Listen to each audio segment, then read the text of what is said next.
Hello, guys. Now, welcome you back, and I would like to remind that our lesson is dedicated to entrepreneurship and business planning, and I'm Lucia Tagaybayeva. We'll introduce you our new lecture about just a second. About planning of advertising activities of the enterprise, setting prices for products.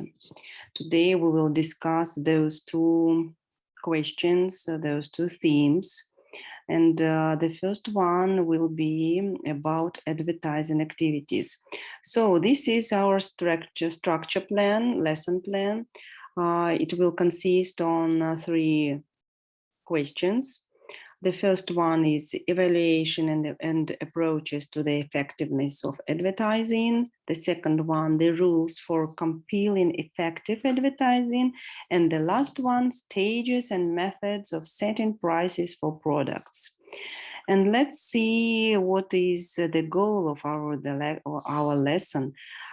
It's to form student skills in the preparation of prices for products, the ability to choose the best options for providing customers with advertising resources to create their own business. And this is the phrase of the famous Henry Ford. He said, "I don't know what kind of result advertising will bring me, but even if I earn $1, I will invest it in advertising." This is a very, very smart words that he said, and this is really effective. So this is one more phrase of Marty Larney. He said that advertising is a means of getting people to need something they haven't heard of before. So with those two ideas, we will start from investigating from the first our question, evaluation and approaches to the effectiveness of advertising. Today, there are no universal methods for calculating the effectiveness of advertising communications. For many years, analysts from different countries have been trying to identify universal schemes for calculating the effectiveness of advertising activities of a particular company, enterprise. However, due to the rapidly growing advertising technologies, it's rather difficult to calculate the effectiveness of the work done in specific units. Moreover, it's customary to calculate the effectiveness of advertising activities from the point of view of economic feasibility, as well as from the point of view of communicative impact, which greatly complicates the general calculations of effectiveness. The modern advertising market is constantly changing trends with effects. The formulas for calculating efficiency, therefore, for each specific enterprise or company, it's necessary to identify the very universal schemes for calculating efficiency that will take into account all the factors of the specificity of the activity. So, advertising is expensive. So it's extremely important to evaluate the effectiveness of advertising activities. This allows, first, get information about the appropriateness of advertising. The second, to identify the effectiveness of individual means of its dissemination. And the third one, to determine the conditions for the optimal impact of advertising in target audiences.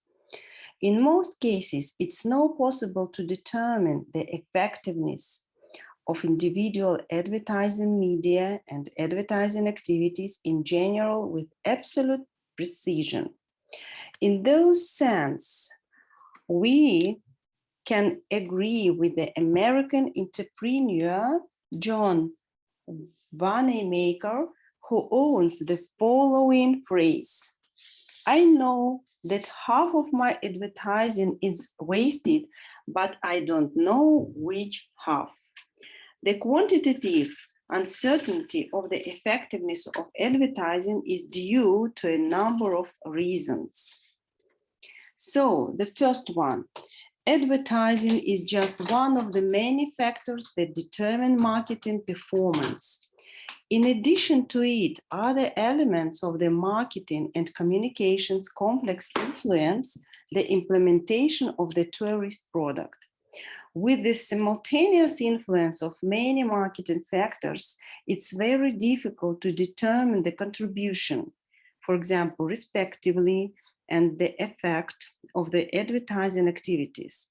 For example, if a tourist company has set itself the goal of gaining a market share of 15%, and in order to achieve it, improves the quality of products, reduces prices by 10%, reorganizes and expands its distribution network, conducts a number of sales promotion activities and doubles the advertising budget, then determine what the value of the contribution of advertising itself to the achievement of the planned result is impossible. The second one, the behavior of your particular consumer is a kind of black box. The processes taking place inside it have not been effectively studied. Moreover, the same stimulating effects, including advertising, often lead to different results. You never know what result you may get when you use advertising in your company. This may be a positive effect or otherwise a negative one. The third one, when carrying out advertising activities, it's very often necessary to carry out so-called qualitative research to get an answer to the question, why? For example, why in this case it's necessary to influence the emotions and don't mind of the consumer? Why is it worth using classical music over pop music in radio ads or vice versa? The list of such questions can be continued. It's necessary to know the answers to them, but they have no quantitative interpretation. Let's say the experts compare two options for an advertising appeal and come to the conclusion that option, for example, A, is better for a given advertising campaign than option B. But how much better is it? By 20%, by 30%, or twice? There can be no quantitative assessments here. Consequently, it's impossible to draw specific conclusions about the quantitative assessment of effectiveness. The fourth one, the final effectiveness of advertising activities is influenced by both internal factors: the effectiveness of an advertising strategy, the perfection of advertising materials, and etc., which depends on the advertiser himself or his advertising agency, and external factors that do not depend on the actions of the advertiser or the agency, market conditions, the market, the behavior of competitors, changes in consumer behavior, the influence of the state in the market, etc. In addition, the market situation is dynamic and replayed with all sorts of random events that can determine the success or failure of the tourism product. So, concluding the consideration of the problem of existing limitations in determining the effectiveness of advertising, we note the following. The impossibility of obtaining absolutely accurate data doesn't mean that it's inexpedient to determine the effectiveness of advertising in general. First, there are many cases where those restrictions do not apply. Secondly, getting even the direction of change in the effectiveness of advertising activities can be the subject of serious analysis and the basis with some restrictions for making a decision. Finally, thirdly, the impossibility of obtaining a complete picture of the effectiveness of advertising activities shouldn't interfere with the assessment of effectiveness than solving social problems. For example, when determining the appropriateness of advertising in certain media. The concept of efficiency in advertising, on the one hand, is closely related to the concept of economic efficiency in general, and on the other hand, it has its own specifics.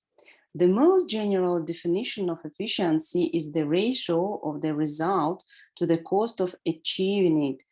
In principle, this definition also applies to the effectiveness of advertising, where the degree of achievement is the goal can be considered as a result, and the cost of achieving it can be considered as costs. At the same time, you need to have a clear idea of a number of restrictions that should be considered when analyzing the effectiveness of advertising. Some of them. The first one, far from everything and not always can be taken into account and counted here. The next one, not everything that can be counted can be estimated. And the last one, it's not always possible to accurately determine the result obtained during the implementation of advertising and not other marketing activities. It's not surprising that in the theory and practice of marketing, it is hardly possible to name another problem that would cause such widespread controversy and disparity as the problem of evaluating the effectiveness of advertising. There are two fundamental approaches of this problem. The first approach is based on the consideration of advertising as a marketing tool, the main purpose of which is sales. Naturally, the effectiveness of advertising in this case will be measured on the basis of sales made after it. For example, the economic or trade effect will be assessed. In the second approach, the assessment of the effectiveness of advertising activities is given on the basis of the communicative function of advertising. In this case, the measurement of effectiveness of advertising can be carried out by assessing the degree of the influence that it had on the consumer and considering the qualitative and quantitative aspects of this influence. In both approaches, there are essentially no contradiction because advertising includes both of those aspects.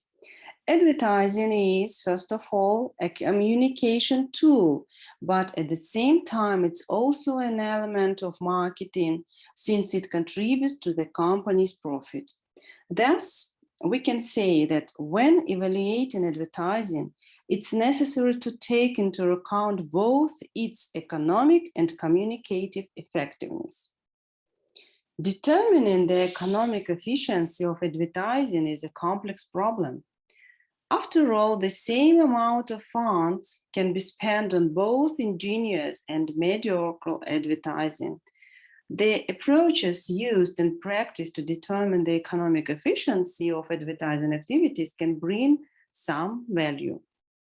The cost effectiveness of advertising is most often determined by measuring its impact on sales. The most accurate determination of the effect of advertising is possible only if the increase in the sale of tourist services occurs immediately after the impact of advertising. However, this doesn't apply to expensive tourist services when the purchase is preceded by mandatory deliberation. In this case, the advertising effect may not appear immediately.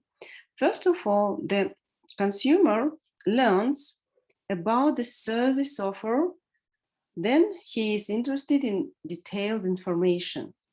After that, the consumer can give preference to the advertised tourist product and establish himself in the desire to purchase it.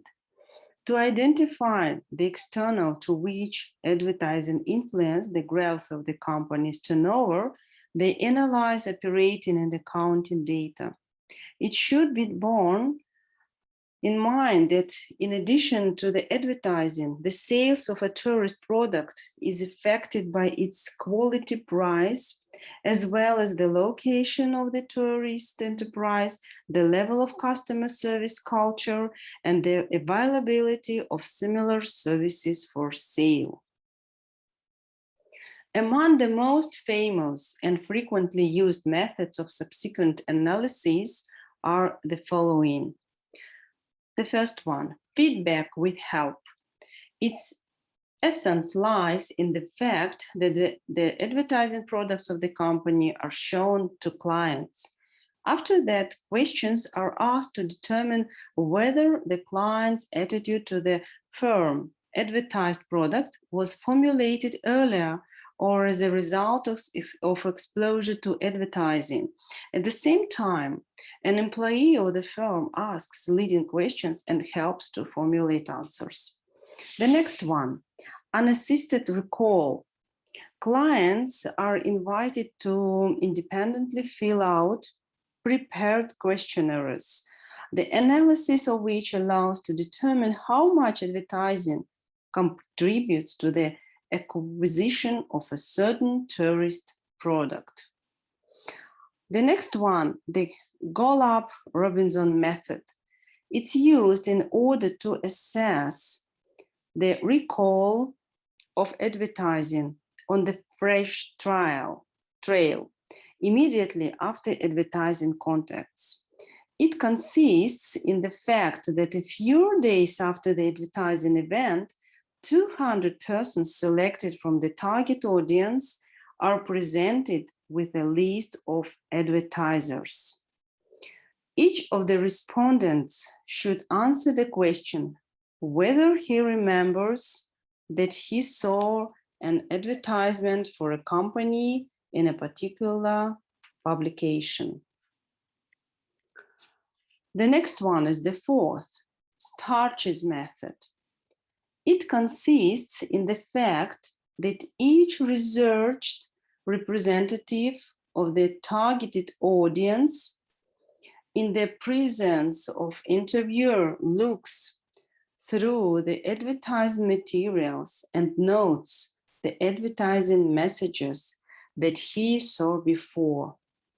All at the same time, people are distinguished who only saw the advertisement, who it was partially read and the advertiser was installed, and the last question, who have read almost all of the content.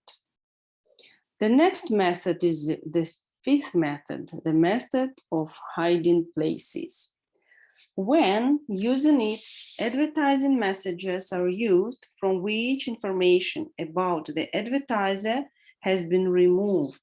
In this case, an assessment of attention of the advertising message is obtained and at the same time, the associations associated with it are identified. The next one, coupon method.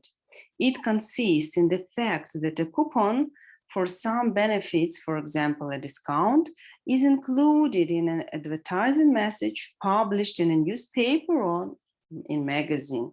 By the number of reserved coupons, so one can estimate the comparative return on placing appeals in various media.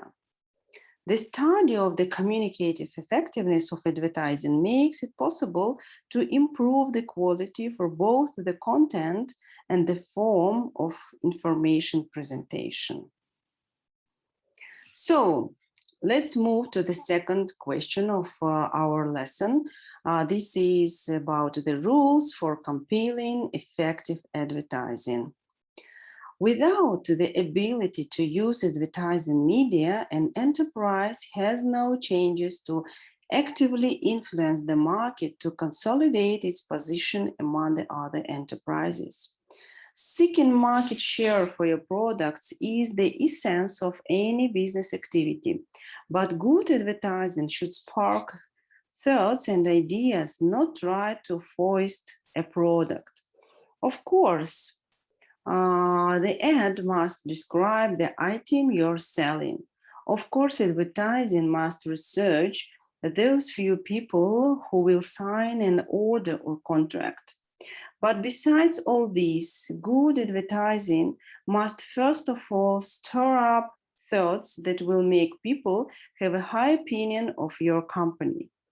The practice of Western countries shows that at the micro level, almost any state of consumer demand can be changed by marketing actions, including targeted advertising measures. So, to such an extent that it corresponds to the real production capabilities of the company or its sales policy. If demand is negative, then advertising creates it in accordance with the principles of conversation marketing. Absent demand stimulating marketing. Potential demand makes it real, development marketing. Reduces it, restores, remarketing. Oscillating stabilizes, synchromarketing. Fixes optimal demand at a given level, supportive marketing. Excessive reduce, demo marketing. Erosional demand reduces to zero, counter marketing. Based on the study of the activities of large companies, the following conclusions can be drawn.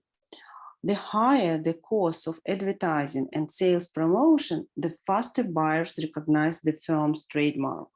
The sooner they get to know it, the more people who make purchasing decisions prefer the products of this company. And the last one, the higher the preference, the greater the share of the firm's participation in this market. But in any case, advertising is effective only when it meets the following requirements. First, clearly formulates the market position of product, contains information about the specifics of its use, differences from competitors' products. Promises to the consumer significant benefits when purchasing a product for which its merits are shown, a positive image is created, other prerequisites of the preference are formed with both in the little of the advertising appeal and in its illustration and in the style of presentation of text and graphic materials. Contains a successful advertising idea, original and at the same time easy to understand. Creates and implants into the consciousness a clear, thought-out image of the product, a stereotype that increases its value in the eye of consumers. Emphasizes the high quality of the offered goods and at the same time the level of performance itself is associated with this high quality. Original and therefore no boring, doesn't repeat well-known boring situations. Has a precise targeting, reflecting different requests, desires, interests of specific consumers and informing them in such a way as to take into account the differences in consumer demand in a particular advertising audience. Attractions attention, which is achieved by successful artistic and textual solutions, placing an advertisement in the media with a high reputation, which read, listen, and watch those for whom the advertisement is intended. Focuses on new and unique features and properties of the product, which is a prerequisite for its success in the market and the most effective component of advertising argumentation. The last is focuses on the main theme without complicating it, offers only what is important for the consumer and addresses him directly. A good advertisement must satisfy, first of all, cognitive interest of the consumer, and there is no place in it for the elementary information that a lot later is intended for turning work pieces. This cognitive interest must be satisfied so that the consumer interprets the technical characteristics of the product correctly. Advertising information should be communicated to the recipient in such a way that he can quickly understand it. Such information should be easy to digest visually. If the content of the massive is complex, then the main attention should be focused on highlighting and visually showing the new one. Advertising is most effective when it's directed to a specific target audience of consumer. For example, you shouldn't advertise women's cosmetics on pages completely devoted to politics, even if the population has a circulation of millions. Normally, women are not interested in politics, while husbands, in order to avoid unnecessary expenses, hide your message away.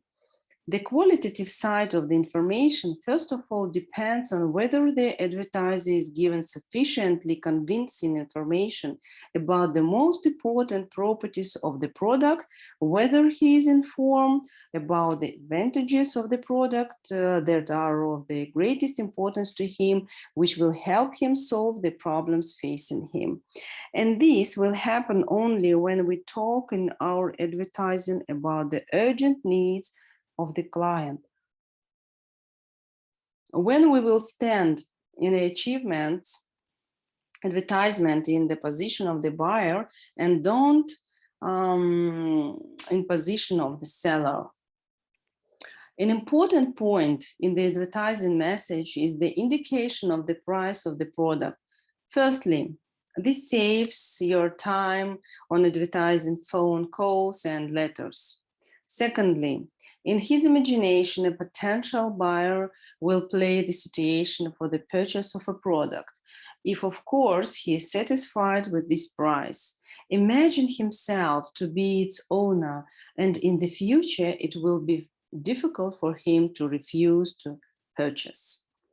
Research by American markets has shown that a 1% increase in advertising costs results in an average of 3% increase in turnover. But it is also obvious that an increase in advertising costs will do nothing if the advertised products do not meet the needs of market or the advertising media are not chosen correctly. The impact of advertising is not determined by how much money is spent, but also how it's spent, what is said to customers, in what form it's said, where it's said, and how often it's said.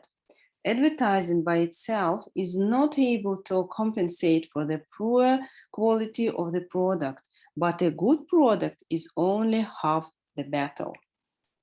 So, this is our last question in this lesson, and the theme is stages and methods of setting prices for products.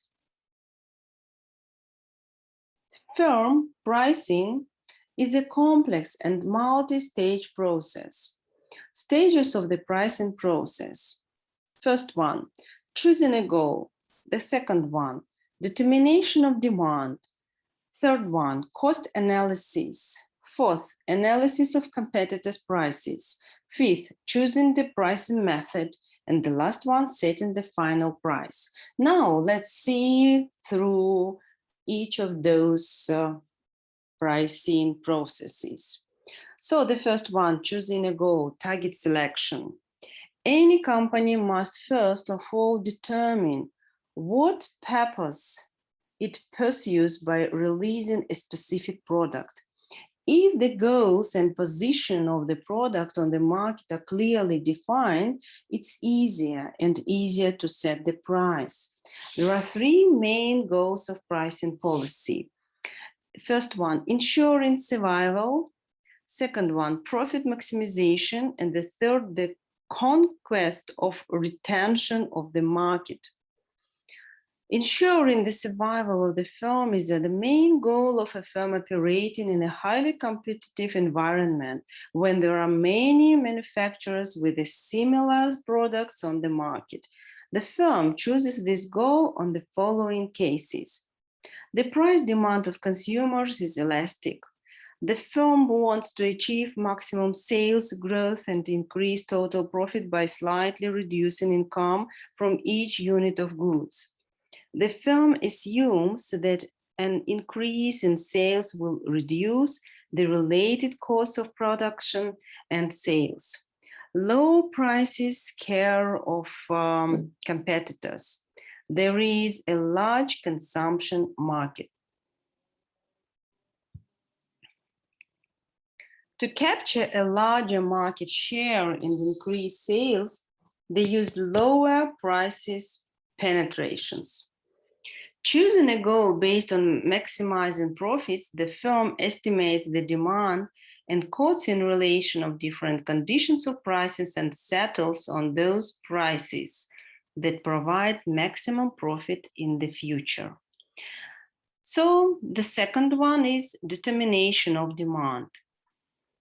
Determining demand is the next step in setting a price. It's impossible to eliminate or postpone this important stage since it's absolutely impossible to calculate the price without examining the demand for this product. No firm can ignore changing demand. Differences in approaches to defining demand depend on a type of market. In a pure monopoly market where there is only one seller in the market, the demand curve shows an inverse relationship between demand and price, as well as the validity of demand at the price set by the firm. With the advent of competitors, the demand curve will change under the influence of the pricing policy of other firms. Determining the amount of demand for its products, the firm must evaluate it at different prices and try to find out the reasons for its change. As noted, the value of demand is influenced by various factors, among which stand out the need for a product, the lack of replacement or competitors, the ability to pay of potential buyers, purchasing habits and preferences, etc. When adjusting the price of a product of demand to demand, remember that demand reacts differently to price. As it said above, the degree of price sensitivity of demand is indicated by the coefficient of elasticity of demand.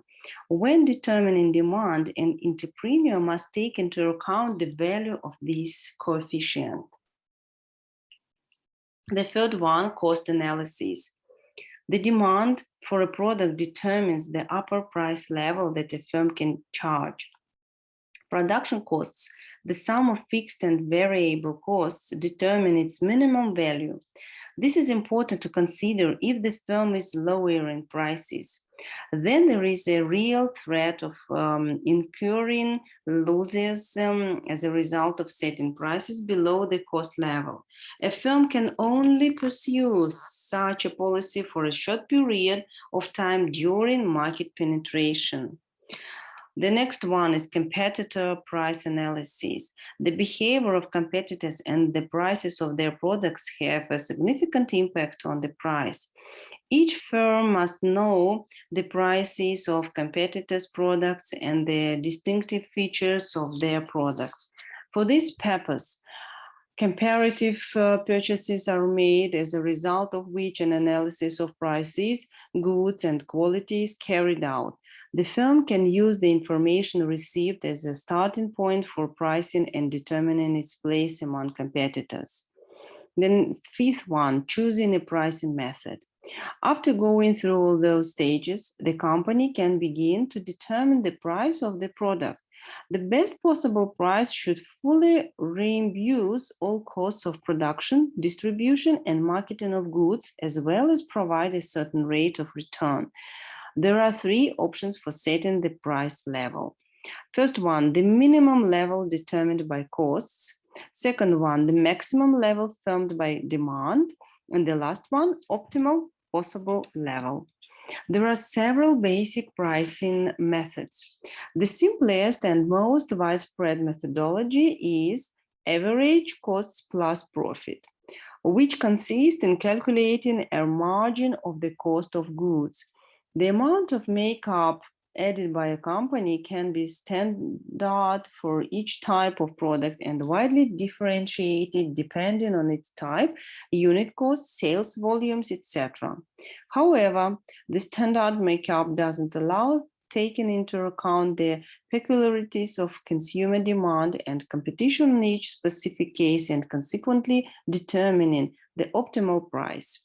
Yet this technique is very popular for three reasons. First, no matter how carefully sellers study the demand of buyers and the price of competitors, they know the costs better. Therefore, when setting prices on a cost basis, they don't have to revise prices in response to fluctuations in demand. Secondly, it's the fairest method in relation to both the seller and the buyer. Third, this method reduces prices competition since all firms in the industry determine the prices according to the same principle. Another cost-based pricing method focuses on earning targeted profits. In this case, the price is immediately set by the firm based on the desired profit margin. However, in order to recover production costs, it's necessary to sell a certain volume of products at a given price or at a higher price, but in smaller quantities. Price elasticity of demand is of particular importance here. Using this method, the firm most calculated at what price level the sales volumes will be achieved, allowing to recover the gross costs and to obtain the target profit. Pricing based on perceived value of a product is one of the most original pricing methods widely used in developed countries. When calculating prices using this method, cost targets give way to perception of the goods by the buyer.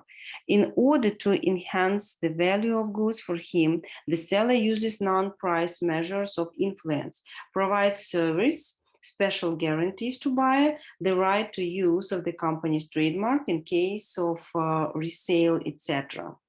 Price only reinforces the value of the goods in the mind of a buyer.